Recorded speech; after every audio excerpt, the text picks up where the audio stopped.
8 days ago, on July 4th, in the Western District of Louisiana, the court found that the federal government suppressed Americans' First Amendment free speech rights. In his conclusion on page 154, the court said this, the judge said this: plaintiffs are likely to succeed on the merits in establishing that the government has used its power to silence the opposition. Opposition to COVID-19 vaccines, opposition to COVID-19 masking and lockdowns, opposition to the lab leak theory of COVID-19, opposition to the validity of the 2020 election, opposition to President Biden's policies, statements that the Hunter Biden laptop was true, and opposition to policies of the government officials in power. All were suppressed. It is quite telling that each example or category of suppressed speech was conservative in nature. The court further writes, the United States government seems to have assumed a role similar to an Orwellian ministry of truth. Specific to the FBI, the court said this: the FBI's failure to alert social media companies that the Biden laptop story was real and not Russian disinformation is particularly troubling. The FBI had the laptop in their possession since December 2019 and had warned social media companies repeatedly to look out for, quote, hack and dump operation by the Russians prior to the 2020 election. Even after Facebook specifically asked whether the laptop story was Russian disinformation, the FBI refused to comment, resulting in social media companies' suppression of this story, and as a result, millions of our fellow citizens did not hear the story prior to the November 3rd, 2020 election. Additionally, the FBI was included in industry meetings, bilateral meetings, received and forwarded alleged misinformation to social media companies, and actually misled companies in regard to the laptop story. When the court says the FBI misled, that's a nice way of saying they lied. They lied, and as a result, important information was kept from we the people days before the most important election we have, election of President of the United States, election of the Commander-in-Chief. In a survey last fall, 4 out of 5 Americans said they believe there's a two-tiered system of justice in America today.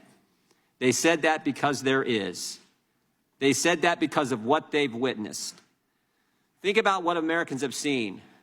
National School Board Association, left-wing political group, writes the White House and asks them to treat parents at school board meetings as terrorists.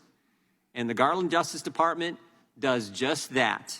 They put together a memo, set up a dedicated line of threat communication, a snitch line on parents. As a result, parents get investigated by our FBI, get a threat tag associated with their name, 25 of them, because whistleblowers came and told us were investigated by the Federal Bureau of Investigation.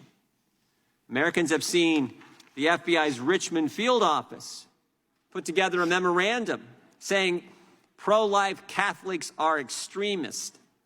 They've seen 20 FBI agents, SWAT team members, show up at the home of Mark Houck and arrest him in front of his wife and 7 children, even though he had indicated he'd be happy to turn himself in.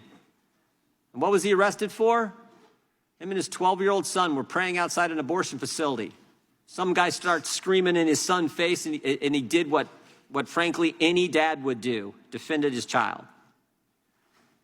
What's interesting is the National School Board Association apologized for the letter, but the Attorney General refuses to rescind his directive. The FBI did rescind, thank goodness, the Richmond Catholic Memorandum, but they refuse to tell Congress who wrote it and who approved it. And Mr. Houck, when he got his day in court, he was acquitted by a jury of his peers. American speech is censored, parents are called terrorists, Catholics are called radicals, and I haven't even talked about the spying that took place of a presidential campaign or the raiding of a former president's home. But maybe what's more frightening is what happens if you come forward and tell Congress. If you're a whistleblower, come tell the legislature, come tell the Congress what's going on. Look out. You will be retaliated against. Ask Garrett O'Boyle, who told Congress about these issues. Took his clearance, they took his pay, they took his kids' clothes. Ask Gary Shapley, 14-year veteran at the IRS, handled some of the biggest international tax fraud cases at the agency. He comes forward, and the Justice Department kicks him off the case. But here's what's truly unbelievable. Here's what's amazing.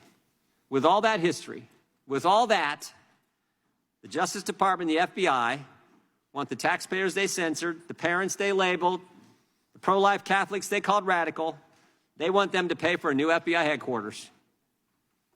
And they want FISA reauthorization of the 702 program in its current form.